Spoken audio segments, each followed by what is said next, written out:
السلام عليكم ورحمة الله وبركاته. بسم الله الرحمن الرحيم.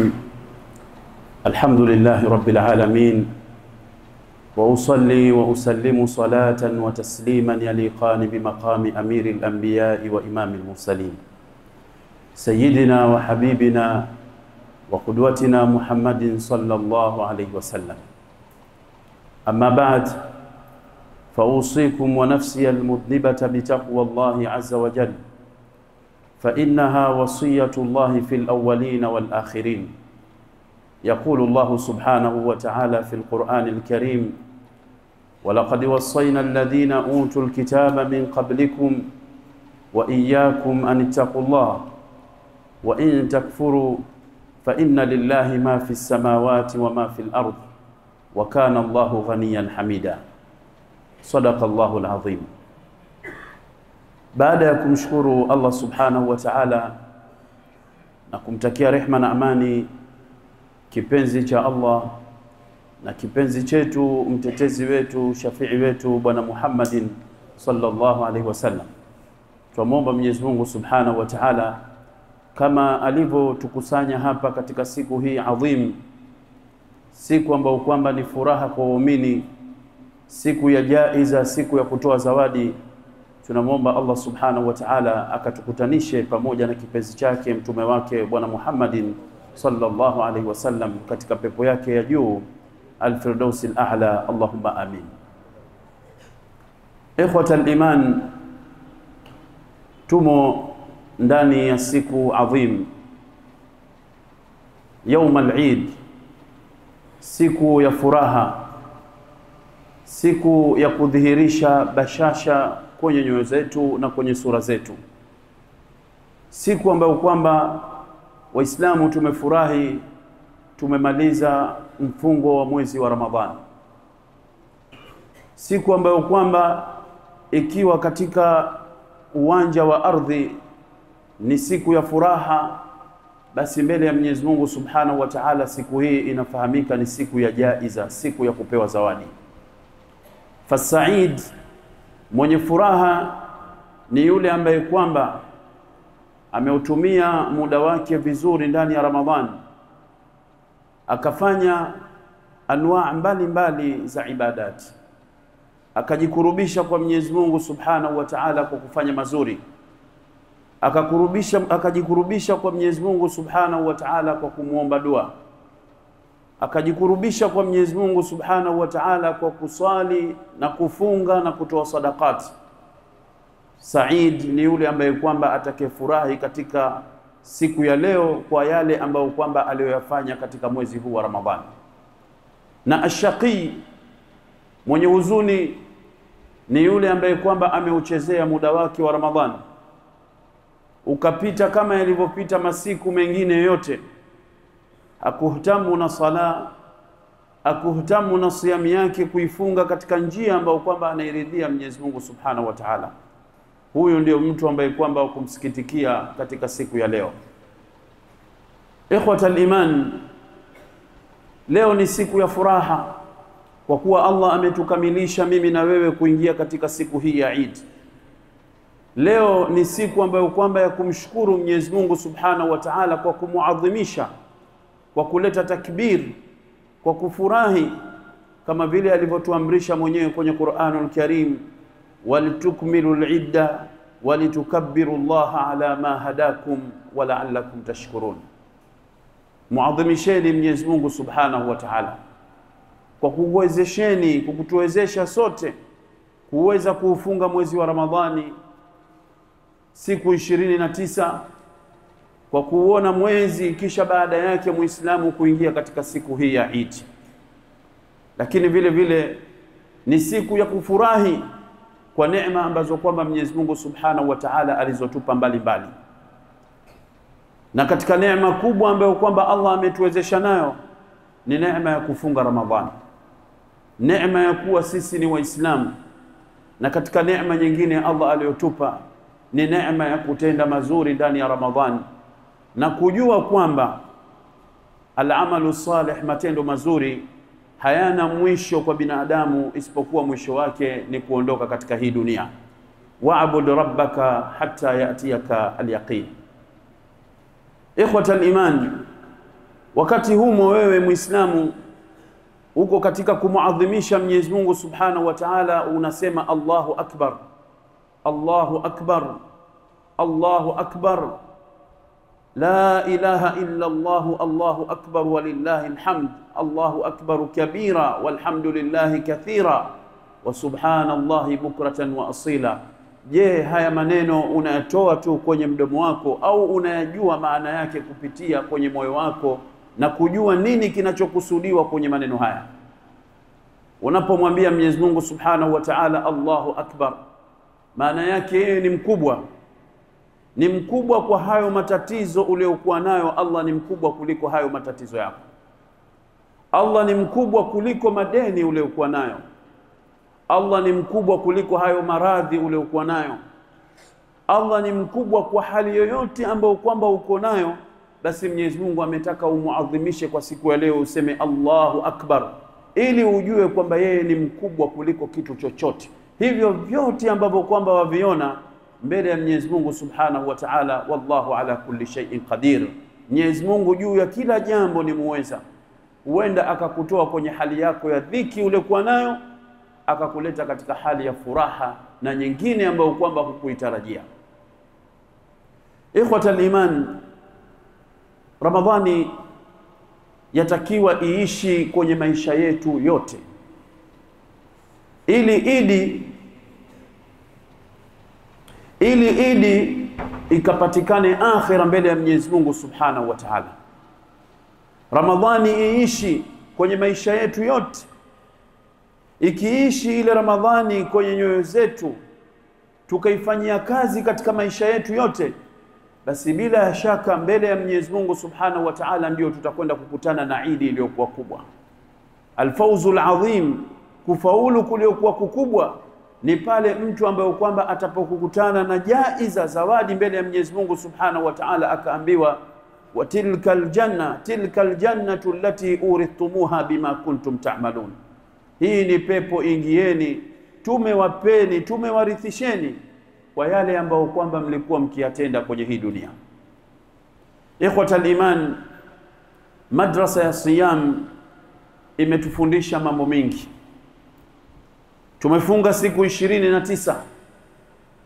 Katika mambo ambayo kwamba tuliojifundisha ndani ya Ramadhani, tumejifundisha ucha Mungu, ambao kwamba ndio lengo kuu la kufaradhishwa ibada hii ya siyam. Allah aliposema kwenye Qur'anul Karim, ya ayyuhalladhina amanu kutiba alaykumus siyamu kama kutiba ala alladhina min qablikum la'allakum tattaqun. Tumejifundisha ucha Mungu. Na ucha Mungu maana yake nini? An yutaa Allah, ni Mwenyezi Mungu Subhanahu wa Ta'ala kufanyiwa taa, wala yu'sa, wala asifanyiwe maasiya. Wa an yushkar, na ashukuriwe Mwenyezi Mungu Subhanahu wa Ta'ala, wala yukfar, wala asikufuriwe. Wa an yudhkar, na Allah akumbukwe siku zote, asikumbukwe Ramadhani tu. Fala yunsa, asisahauliwe katika fikra zetu. Huo ndio ucha Mungu. Ucha Mungu ni kuchukua yale ambayo kwamba umeyachuma ndani ya Ramadhani na kuendelea nayo baada ya Ramadhani. Wala usiwe mfano wa yule mwanamke tulipigiwa mfano kwenye Qur'anul Karim, kallati naqadat ghazlaha min ba'di quwwatin ankatha. Ametumia juhudi nyingi kufanya kazi, kutengeneza, kufuma kofia yake, kufuma jamvi lake, kufanya hivi. Ndio wewe ule utumia nguvu nyingi, ukasimama usiku, ukasoma Qur'an, ukafanya mambo mengi mazuri ndani ya Ramadhani. Kisha leo siku ya Eid unayachukua yale yote unayafumua. Wewe hujastafidi wala hujafaidika na Ramadhani, wala hujapata kitu kinachoitwa ucha Mungu ambao ni takwa, lengo la kufanyiwa wewe, kuwekewa wewe Ramadhani. Ramadhani, ikhwata al-iman, imetufundisha husnul khuluq, tabia njema, ambayo wanaochuoni wanasema kullama zada al-insan, kila binadamu anapozidi katika tabia njema ndiyo anazidi katika ile dini yake. Usimuonee wivu mtu kwa jambo lolote aliyokuzidi nalo, bali muonee wivu mtu akiwa amekuzidi wewe katika tabia njema. Na Mtume Muhammad sallallahu alaihi wasallam aliulizwa kwenye hadithi, mambo gani ambayo kwamba yatakuwa yanawaingiza watu peponi kwa wingi? Mtume sallallahu alaihi wasallam akataja mambo mawili. La kwanza tumeshamaliza kulitaja, ambalo ni takwa, uchamungu. La pili ni husnul khuluq, tabia zilizokuwa nzuri. Ramadhani humkuti Muislamu kuzungumza maneno machafu kwenye mdomo wake. Ramadhani humkuti Muislamu akazozana na mwenziwe, anajizuia. Ile tabia ya husnul khuluq ichukue, nenda nayo mpaka leo Shawwali na miezi mengine, ili upate kuwa wewe umefaidika na Ramadhani. Wakati wa Mtume Muhammad sallallahu alaihi wasallam, mara moja aliingia mtu, maana tulivyo sisi Waislamu, mizani ya kuhukumiana kwa leo tunahukumiana kimadhahir, kimitazamo ya kinje. Mtu amevaa vizuri, amejiweka vizuri, yule ndio tunemuona ana ukaribu mbele ya Mwenyezi Mungu Subhanahu wa Ta'ala. Basi huyu bwana aliingia wakati wa bwana Mtume sallallahu alaihi wasallam, akaenda moja kwa moja kwenye sehemu ya kutia udhu. Akatia udhu, akamaliza. Wakati anarudi kutia udhu, zaonekana athari za maji zinadondoka kwenye ndevu zake. Masahaba wakaona raha kumuona yule mtu vile alivyo, wakamsifia mbele ya Mtume Muhammad sallallahu alaihi wasallam. Mtume Muhammad sallallahu alaihi wasallam akawaambia, yule mnemuona vile ambaye nyie mwamuona kimtazamo amejiweka vizuri, lakini yule kwenye paji lake la uso ana alama miongoni mwa alama za shaitani. Masahaba wakashangaa. Mtume Muhammad sallallahu alaihi wasallam akamuita yule mtu, akamwambia, je, wewe ulivyoingia hapa ukaenda mpaka kwenye ile udhu kwenda kutia udhu, haikukupitia kwenye moyo wako kwamba wewe ni bora kuliko hawa wote waliokuwepo? Akamwambia, ya Rasulullah, ndio kimenipitia. Mtume Muhammad sallallahu alaihi wasallam akawaambia, niliwaambieni kwamba nyie mmehukumu kimadhahir, hamkuangalia ndani ya moyo wake huyu mtu, je, anazo zile tabia ambazo kwamba zatakiwa Muislamu aambatane nazo. Sisi leo ni wazuri katika kujitengeneza madhahiri yetu, zile sehemu ambazo kwamba binadamu wanatuangalia mno, tukiamka tunazishughulikia na tunaziweka vizuri, ambazo sehemu hizo Allah hana mpango nazo wala haziangalii. Lakini sehemu ambayo kwamba ndio mahallu nadhar, Mwenyezi Mungu ndio anapopatazama, kumejaa uchafu, kumejaa nongo, kumejaa kibri, kumejaa hasadi, kumejaa chuki, kumejaa riya, kumejaa albughd.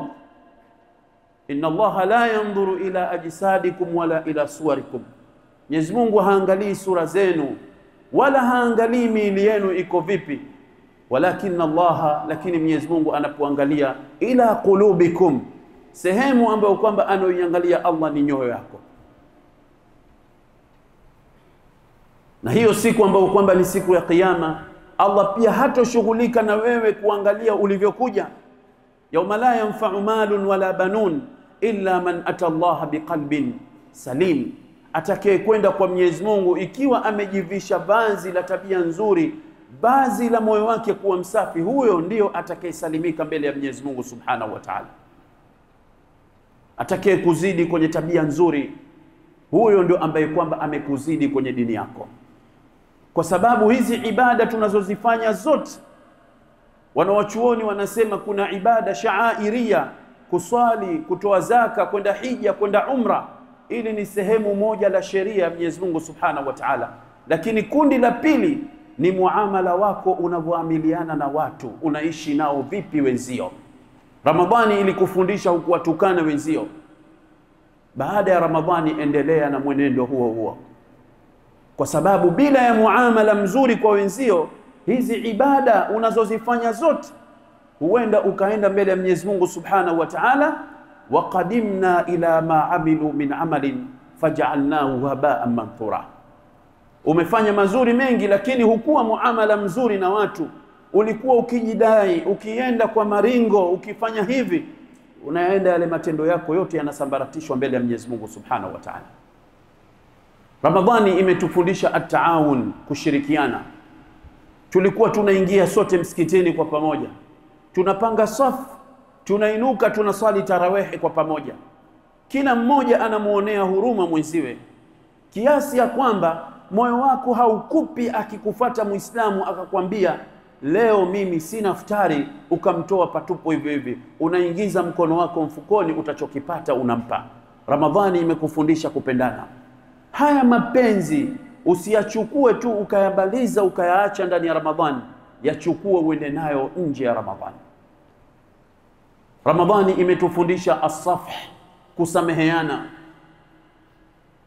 kwa sababu ulikuwa ni mwezi ambao kwamba Allah ametangaza msamaha kwa waja wake wote. Ile kuudiriki tu Ramadhani umeingia ndani ya msamaha. Endelea kusamehe pia baada ya Ramadhani. Ramadhani imetufundisha sila, kuungana, kuwaunga wazazi wako. Leo kuna watu wako wameingia Ramadhani na wametoka Ramadhani na wamo ndani ya Idi sasa hivi, lakini wana utasi bado na baadhi ya ndugu zao, hawazungumzi nao. Mmoja katika wema aliwahi kumwambia mwenziwe, akamwambia ya bunayya, ewe mwanangu, ewe mwenzangu, la tashabanna, usije ukasahubiana katika hii dunia na mtu ambaye kwamba hana sifa ya kuunga udugu, ana sifa ya kuukata udugu. Kwa nini akamwambia hivyo? Amwambia fa inni wajadtuhu mal'unan fi kitabillah, nimemkuta mtu mwenye sifa ya kukata udugu, nimemkuta amelaaniwa kwenye kitabu cha Mwenyezi Mungu Subhanahu wa Ta'ala, fi 3 mawadhi, katika sehemu 3. Sehemu 3 mtu mwenye kukata udugu amelaaniwa. Fahal asaytum in tawallaytum an tufsidu fil ardi wa tuqatti'u arhamakum ulaika alladhina la'anahumullah fa asammahum wa a'ma absarahum. Na sehemu nyingine katika surati Ra'd na sehemu nyingine katika suratul Baqara, Mwenyezi Mungu anatangaza hasara na anatangaza laana kwa mtu ambaye kwamba anakata udugu. Ramadhani ilikufundisha kuunga udugu, kumpenda Muislamu mwenzio, kumuonea huruma, usimdhulumu, ukampendelea yeye kile ambacho kwamba wakipendelea nafsi yako. Na Mtume sallallahu alaihi wasallam anasema la yu'minu ahadukum hatta yuhibba li akhihi ma yuhibbu li nafsihi. Kile unachokipendelea nafsi yako umpendelee ndugu yako. Kwa kuwa mwezi wa Ramadhani umekwisha, ikhwatal iman, kuna alama za kukubaliwa mja yale aliyoyafanya katika hii Ramadhani. Umefanya ibada nyingi, umetenda mingi mazuri, yale na haya na kile na hichi, lakini je, kuna alama yoyote binadamu ambayo kwamba anaihisi akiona alama hiyo ni dalili ya kuonesha yale aliyoyafanya ndani ya Ramadhani ametakabaliwa? Wanaochuoni wanasema la kwanza ni kuyaendeleza yale ambayo kwamba ulikuwa ukiyafanya ndani ya Ramadhani. Ukijiona kwamba unayo sifa hiyo, yale mazuri yote ya ucha Mungu, yale mazuri yote ya husnul khuluq, yale mazuri yote ya kuunga udugu, yale mazuri yote ya kujiepusha na maneno machafu, unayaendeleza baada ya Ramadhani, basi hiyo ni ishara tosha ya kuonesha wewe kwamba Ramadhani yako imekubaliwa mbele ya Mwenyezi Mungu Subhanahu wa Ta'ala. Na wanaochuoni wanasema alhasanatu ba'da alhasana, jema linalofatishwa baada ya jema ni malipo ya lile jema ulilolifanya. Lakini jambo jingine ambalo ni alama ya kuonesha kwamba wewe umekubaliwa Ramadhani yako ni wewe Muislamu kutokuona kwamba umefanya kitu kikubwa kiasi ya kuona kwamba ukaingia kibri kwa yale uliyoyafanya, bali siku zote wewe unayadogosha yale ambayo kwamba unayoyafanya. Angalieni Mtume Muhammadin sallallahu alaihi wasallam anamaliza kufanya ibada ya swala ambayo ni ibada adhima, ibada kubwa, lakini akimaliza tu kufanya ibada ile, akitoa salamu, anachokifanya nini? Ni Mtume Muhammadin sallallahu alaihi wasallam analeta istighfari mara 3, kuonesha kwamba ya Rabbi, nimejaa mapungufu, naomba msamaha wako unitakabalie. Tukienda katika suratul Mu'minun, Mwenyezi Mungu Subhanahu wa Ta'ala anatuelezea misanga ya watu, visa vya watu ambao kwamba wana sifa nzuri, ni watu wenye kutoa, ni watu wenye kufanya mazuri na kujiepusha machafu. Lakini Allah anatuambia walladhina yu'tuna ma atau wa qulubuhum wajilatun annahum ila rabbihim raji'un, wanavitoa vile ambavyo kwamba Allah amewapa na wanafanya mazuri mbalimbali, lakini bado nyoyo zao zina kicho kwamba kuna siku wanakwenda kusimama mbele ya Mwenyezi Mungu Subhanahu wa Ta'ala. Aisha ummul mu'minin radhiyallahu anha alipoisikia aya hii akamwambia, ya Rasulullah, je, hawa watu ambao kwamba wana kicho namna hii kwa kuogopa siku ya kwenda kukutana na Allah, hawa ni wazinifu? Hawa ni watu ambao kwamba hawaswali? Au hawa ni watu gani? Mtume sallallahu alaihi wasallam akamwambia, la ya binti Abi Bakr, sivyo ewe mtoto wa Abi Bakr, hawa ni watu ambao kwamba walikuwa wakiswali na wakifunga na wakifanya mazuri yote, lakini bado stili wanakuwa na uoga kwamba mbele ya Mwenyezi Mungu Subhanahu wa Ta'ala hawazijui hali zao. Na ndio maana tukafundishwa baada ya kufanya ibada iliyokuwa yoyote ile binadamu kumuomba Mwenyezi Mungu Subhanahu wa Ta'ala akutakabalie yale ambayo kwamba uliyofanya. Tuangalieni Nabii Ibrahim alayhi salam, Mwenyezi Mungu Subhanahu wa Ta'ala alimpa jukumu la kufanya kazi ya kujenga Al-Kaaba ambao ndio nyumba tukufu, yeye na mwanawe Ismail. Wa idh yarfa'u Ibrahimu alqawa'ida min albayti wa Ismail, walipomaliza tukuijenga ile nyumba wakainua mikono, rabbana taqabbal minna innaka antas samiul alim. Miongoni mwa alama za kutakabaliwa Ramadhani yako ni kukuona wewe Muislamu unamuomba Allah akutakabalie Ramadhani yako. Ikhwatal iman, tujichungeni tusije tukaziharibu Ramadhani zetu ndani ya siku ya leo. Tuwaelekezeni wanawake waliokuwa majumbani wasije wakatuharibia Ramadhani zetu. Tuwaangalie, tuwaelekeze mipaka yao waijue inaishia wapi. Yatosha hadithi ya Bwana Mtume sallallahu alaihi wasallam, mwanamke yote ambaye kwamba atakayejipulizia ili watu wasikilize ile harufu yake akipita, basi anaandikwa kwamba yeye amefanya uchafu wa zina. Na mwenye ghayur ambaye ana wivu ndani ya moyo wake halikubali jambo hilo mbele ya ahli zake. Tuwazuie, tuwaambie nyie manhaji yenu aliyowekeeni Mwenyezi Mungu, waqarna fi buyutikuna, ni kukaa katika majumba yenu, na ikiwa hakuna budi ya kutoka, mutoke katika hali ya kiheshima mkiwa mmejistiri, sio muende mkadhihirishe mapambo yenu nje. Tutakuwa sisi hatuna maana tulichokifanya katika Ramadhani nzima. Tumomba Mwenyezi Mungu Subhanahu wa Ta'ala atutakabalie mfungo wetu wa Ramadhani na atuwezeshe ya Rabbi kuendeleza ambayo kwamba tumeyafanya ndani ya Ramadhani na nje ya Ramadhani. Tunamwomba Rabbi awasameh wazee wetu waliotangulia mbele za haki, na wale wagonjwa Rabbi awaondolee magonjwa yao. Ya Rabbi, wale wagonjwa waondolee magonjwa yao baina yetu hospitalini na majumbani na popote walipo. Ya Rabbi awaondolee magonjwa yao. Rabbana atina fid dunya hasana wa fil akhirati hasana wa qina adhaban nar wa qina adhabal qabr. Wa sallallahu ala sayyidina Muhammad wa ala alihi wa sahbihi ajma'in walhamdulillahi rabbil alamin.